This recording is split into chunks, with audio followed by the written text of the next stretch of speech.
So over the years, both the visualization of the methods that we're using to analyze the brain have become a lot better.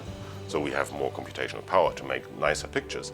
But also the methods themselves have greatly improved. And that relates also to AI, to machine learning algorithms that can reflect the complexity of the activity patterns in the brain, of how different parts of the brain interact, a lot better than what we did 10, 20 years ago. What we did 10, 20 years ago is we used the statistics that we have established in the 50s and threw them on the brain, on only tiny parts of the brain, and have not looked at the brain as an interconnected organ.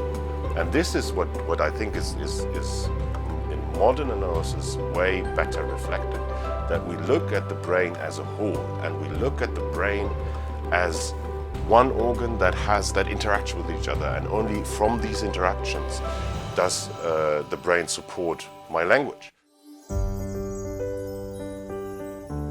What in recent years has become a lot more frequent and a lot more troublesome, in my personal opinion, is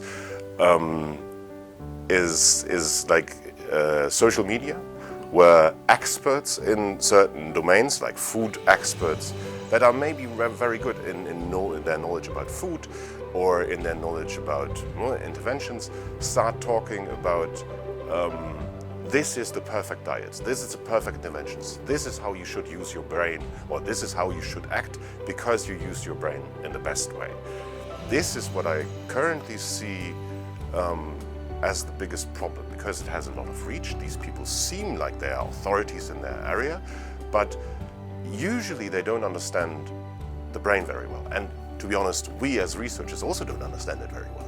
So, but they are claiming to know the truth, which might be advantageous to some people, but usually the problem that you have in all these interventions and all these behaviors is this works for 10% of the people, and for the rest this doesn't work, or even worse, makes their condition worse. Very often a strong oversimplification that only works in an experimental context, in the context of a theory, but is not something that we should be looking at when we want to explain everyone's behavior.